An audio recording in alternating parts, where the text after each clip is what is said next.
Peter Pan by J.M. Barrie. Chapter 13. Do you believe in fairies? The more quickly this horror is disposed of, the better. The first to emerge from his tree was Curly. He rose out of it into the arms of Checo, who flung him to Smee, who flung him to Starkey, who flung him to Bill Jukes, who flung him to Noodler. And so he was tossed from one to another, till he fell at the feet of the Black Pirate. All of the boys were plucked from their trees in this ruthless manner, and several of them were in the air at a time, like bales of goods flung from hand to hand. A different treatment was accorded to Wendy, who came last. With ironical politeness, Hook raised his hat to her, and offering her his arm, escorted her to the spot where the others were being gagged. He did it with such an air. He was so frightfully distinguished that she was too fascinated to cry out. She was only a little girl. Perhaps it is telltale to divulge that for a moment Hook entranced her, and we tell on her only because her slip led to strange results. She had haughtily unhanded him, and we should have loved to write it of her. She would have been hurled through the air like the others, and then Hook would probably not have been present at the tying of the children. And had he not been at the tying, he would not have discovered Slightly's secret. And without the secret, he could not presently have made his foul attempt on Peter's life.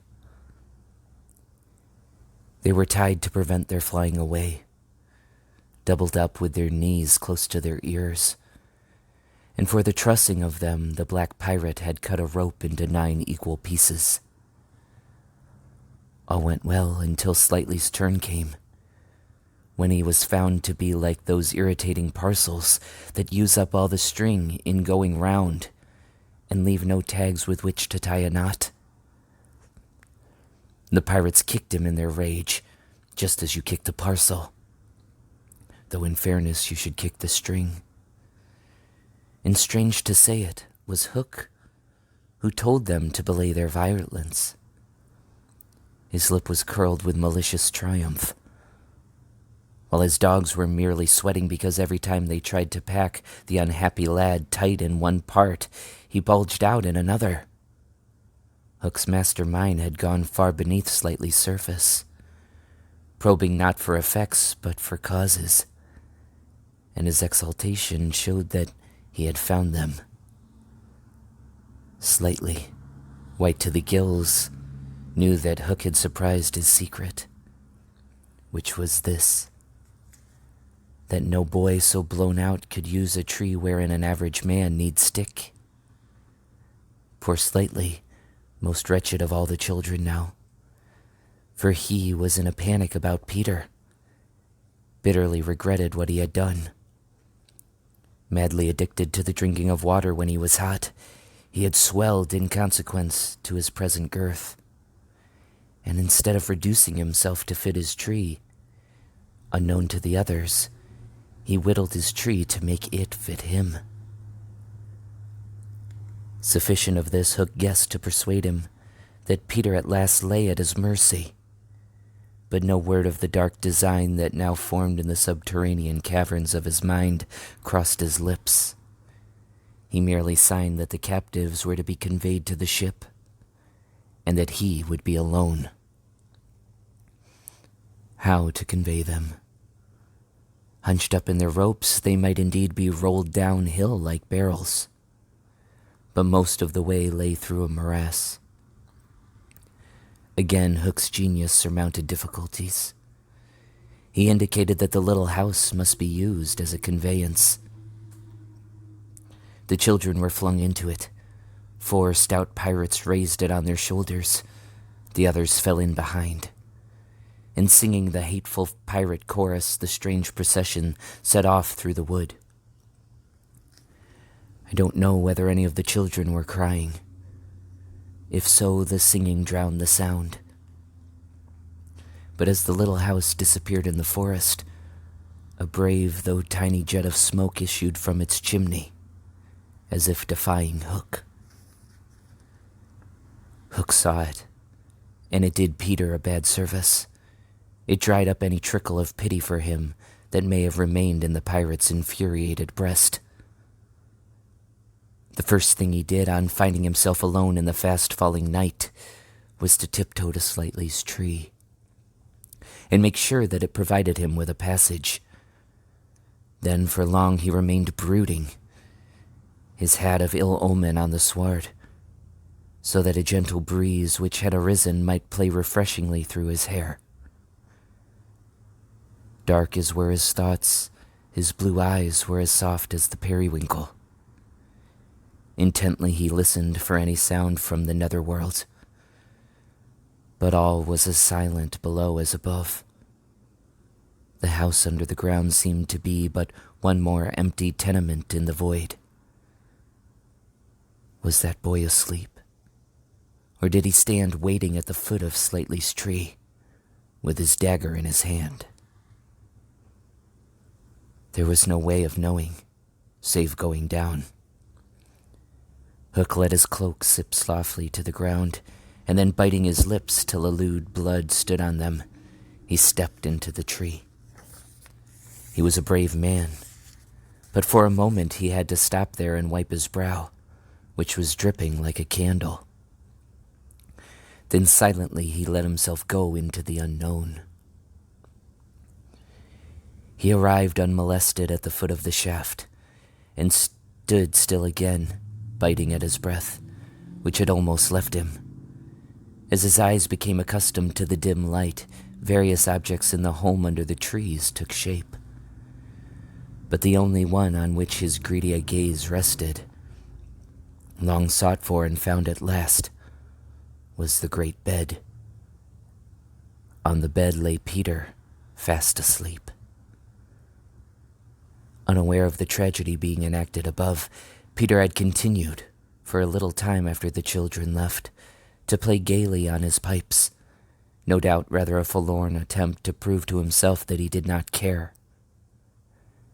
Then he decided not to take his medicine, so as to grieve Wendy. Then he lay down on the bed outside the coverlet, to vex her still more, for she had always tucked them inside it, because you never know that you may not grow chilly at the turn of the night. Then he nearly cried, but it struck him how indignant she would be if he laughed instead, so he laughed a haughty laugh, and fell asleep in the middle of it. Sometimes, though not often, he had dreams, and they were more painful than the dreams of other boys. For hours he could not be separated from these dreams, though he wailed piteously in them. They had to do, I think, with the riddle of his existence. At such times it had been Wendy's custom to take him out of the bed and sit with him on her lap, soothing him in dear ways of her own invention. And when he grew calmer, to put him back to bed before he quite woke up, so that he should not know of the indignity to which she had subjected him. But on this occasion he had fallen at once into a dreamless sleep. One arm dropped over the edge of the bed, one leg was arched, and the unfinished part of his laugh was stranded on his mouth, which was open, showing his little pearls. Thus defenseless, Hook found him. He stood silent at the foot of the tree, looking across the chamber at his enemy. Did no feeling of compassion stir his somber breast? The man was not wholly evil.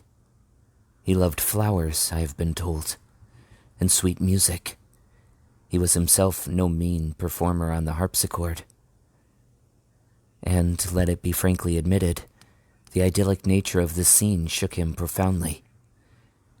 Mastered by his bitter self, he would have returned reluctantly up the tree, but for one thing. What stayed him was Peter's impertinent appearance as he slept. The open mouth, the drooping arm, the arched knee. They were such a personification of cockiness as, taken together, will never again, one may hope, be presented to eyes so sensitive to their offensiveness. They steeled Hook's heart. If his rage had broken him into 100 pieces, every one of them would have disregarded the incident and leapt at the sleeper. Though a light from the one lamp shone dimly on the bed, Hook stood in darkness himself, and at the first stealthy step forward he discovered an obstacle, the door of Slightly's tree.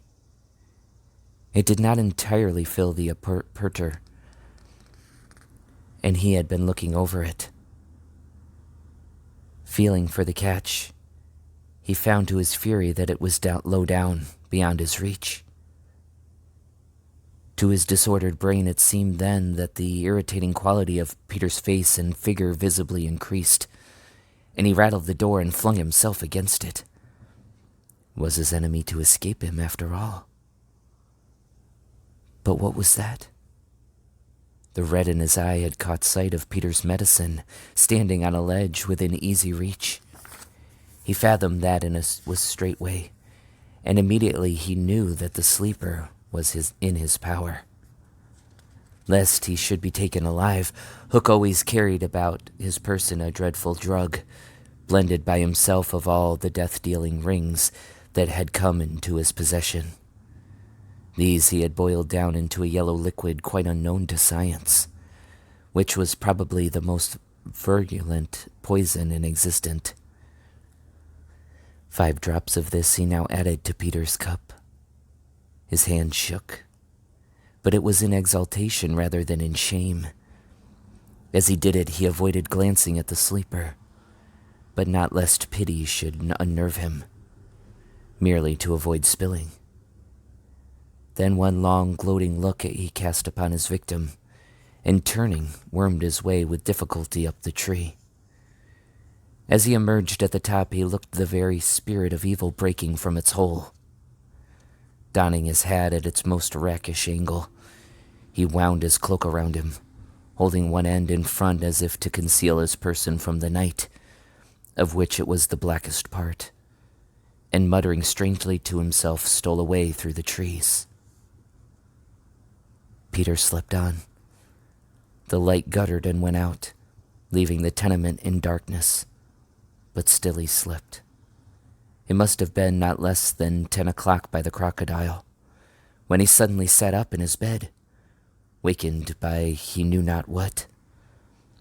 It was a soft, cautious tapping on the door of his tree.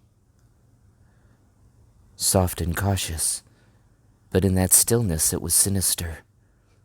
Peter felt for his dagger till his hand gripped it. Then he spoke.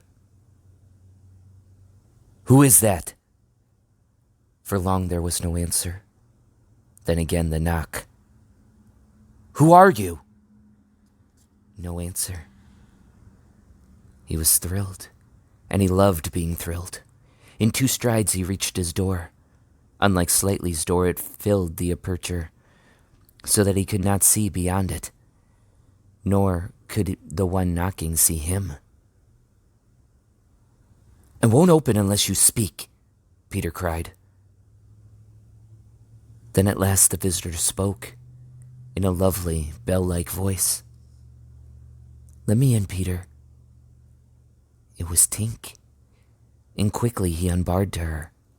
She flew in excitedly, her face flushed and her dress stained with mud. "What is it?" "Oh, you could never guess," she cried, and offered him 3 guesses. "Out with it!" he shouted. And in one ungrammatical sentence, as long as the ribbon conjures pulls from their mouth, she told of the capture of Wendy and the boys. Peter's heart bobbed up and down as he listened. Wendy bound, and on the pirate ship. She who loved everything to be just so. "I'll rescue her," he cried, leaping at his weapons. As he leapt, he thought of something he could do to please her. He could take his medicine. His hand closed on the fatal draught. "No!" shrieked Tinker Bell, who had heard Hook muttering about his deed as he sped through the forest. "Why not?" "It is poisoned." "Poisoned? Who could have poisoned it?" "Hook." "Don't be silly. How could Hook have got down here?" Alas, Tinker Bell could not explain this, for even she did not know the dark secret of Slightly's tree. Nevertheless, Hook's words had left no room for doubt. The cup was poisoned. "Besides," said Peter, quite believing himself, "I never fall asleep." He raised the cup. No times for word now. Time for deeds. And with one of her lightning movements, Tink got between his lips and the draught and drained it to the dregs. "Why, Tink, how dare you drink my medicine?" But she did not answer. Already she was reeling in the air. "What is the matter with you?" cried Peter, suddenly afraid. "It was poisoned, Peter," she told him softly. "And now I am going to be dead." "Oh, Tink, did you drink it to save me?" "Yes." "But why, Tink?" Her wings would scarcely carry her now, but in reply she alighted on his shoulder and gave his nose a loving bite. She whispered in his ear, "You silly ass," and then, tottering to her chamber, lay down on the bed. His head almost filled the fourth wall of her little room as he knelt near her in distress.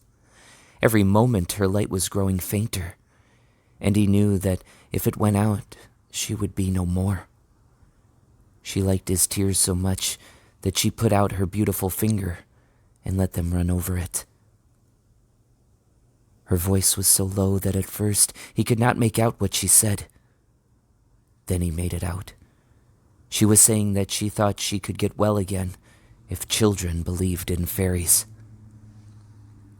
Peter flung out his arms. There were no children there, and it was nighttime. But he addressed all who might be dreaming of the Neverland, and who were therefore nearer to him than you think. Boys and girls in their nighties, and naked papooses in their baskets hung from trees. "Do you believe?" he cried. Tink sat up in bed almost briskly to listen to her fate. She fancied she heard answers in the affirmative, and then again she wasn't sure. "What do you think?" she asked Peter. "If you believe," he shouted to them, "clap your hands. Don't let Tink die." Many clapped. Some didn't. A few little beasts hissed. The clapping stopped suddenly, as if countless mothers had rushed to their nurseries to see what on earth was happening. But already Tink was saved. First her voice grew strong. Then she popped out of bed.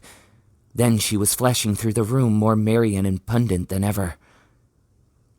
She never thought of thanking those who believed, but she would have liked to get at the ones who had hissed. And now to rescue Wendy. The moon was riding in a cloudy heaven when Peter rose from his tree, begirt with weapons and wearing little else, to set out upon his perilous quest. It was not such a night as he would have chosen. He had hoped to fly, keeping not far from the ground so that nothing unwanted should escape his eyes. But in that fitful light, to have flown low would have meant trailing his shadow through the trees, thus disturbing the birds and acquainting a watchful foe that he was astir. He regretted now that he had given the birds of the island such strange names, that they were very wild and difficult to approach. There was no other course but to press forward in redskin fashion, at which happily he was an adept. But in what direction? For he could not be sure that the children had been taken to the ship.